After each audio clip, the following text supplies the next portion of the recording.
universo de líquidos, a lua de Júpiter, Europa, parece ser um lugar improvável para se encontrar água. Uma região ártica estéril, coberta de gelo e com rachaduras enigmáticas. É como olhar para as placas de gelo do Ártico ou da Antártica. Podemos ver rachaduras recém-formadas e isso faz parecer que a superfície está flutuando ali em cima sobre o líquido que está embaixo. E não é só um pouco de água. Por baixo de uma camada de 96 quilômetros de gelo, existe um oceano com 96 quilômetros de profundidade. É bem fundo, vai ter que perfurar muita coisa se quiser pescar no gelo da Europa. Menor do que a nossa Lua e quase 3 vezes mais longe do Sol, quando a pequena Europa orbita, passa pelo campo magnético de Júpiter. Mas é outra poderosa força jovial que evita que um mundo tão distante do Sol seja congelado.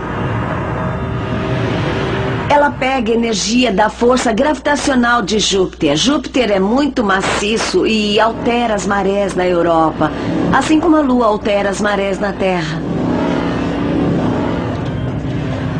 A gravidade de Júpiter, somada às alterações derivadas de outros satélites nas órbitas próximas, comprime e estica a Europa, resultando num atrito que esquenta e derrete o interior da Lua. O que resta no interior da Europa é água salgada. É basicamente H2O, a boa e velha água, mas dissolvido nela encontramos sal e outras coisas, assim como encontramos sal e minerais dissolvidos em nossos oceanos. A melhor analogia para a água da Europa é a água do Mar Morto, em Israel, onde se encontra uma concentração muito grande de sal. Não é um bom lugar para beber água. Líquidos podem surgir nos locais mais inesperados. E nenhum pode ser mais surpreendente quanto um líquido muito antigo, descoberto recentemente. Há 14 bilhões de anos, o universo surgiu como um ponto infinitamente pequeno.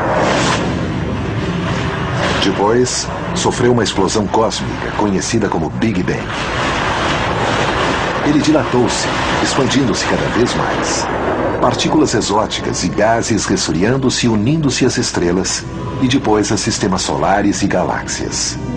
Mas vamos voltar o relógio a um tempo um pouco antes do Big Bang, antes de os prótons e elétrons se combinarem e formarem os primeiros átomos. Tudo estava se esbarrando e estava se rompendo. Então o que acontecia é que não havia liberdade o bastante para as partículas se assentarem e se agruparem as coisas que conhecemos hoje.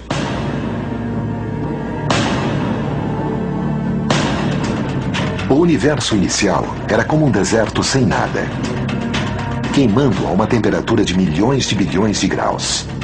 Uma coleção aleatória de partículas conhecidas como quarks e gluons.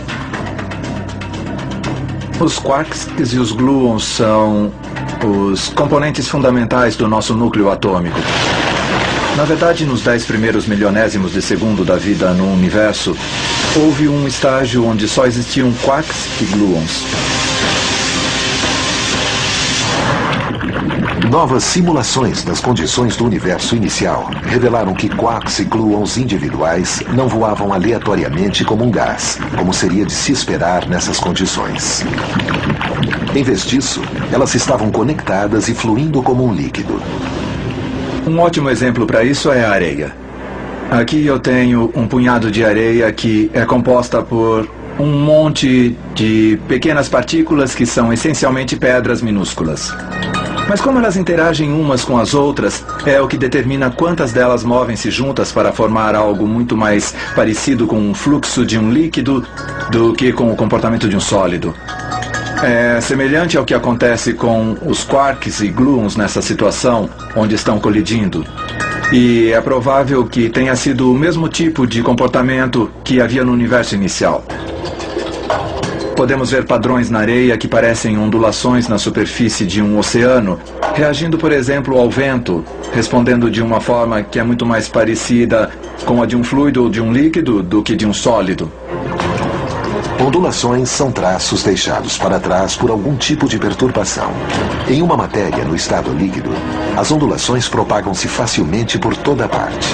Essa habilidade em transmitir muito bem as perturbações pode ter trazido algum reflexo no destino final do universo. Nesse momento caótico e crítico após sua criação, a fluidez do líquido em nosso universo inicial já começava a demonstrar sinais de um grande futuro. Então, algumas partes do fluido são ligeiramente mais densas do que outras, e isso revela padrões que começam a formar o que, por fim, viria a ser a estrutura que encontramos no universo final. O movimento dos líquidos está ligado à estrutura do tempo e espaço. Então, a próxima vez que beber um refrigerante, mergulhar em uma piscina ou observar as gotas de chuva caindo, lembre-se que está presenciando o nosso universo em seu momento mais vivo.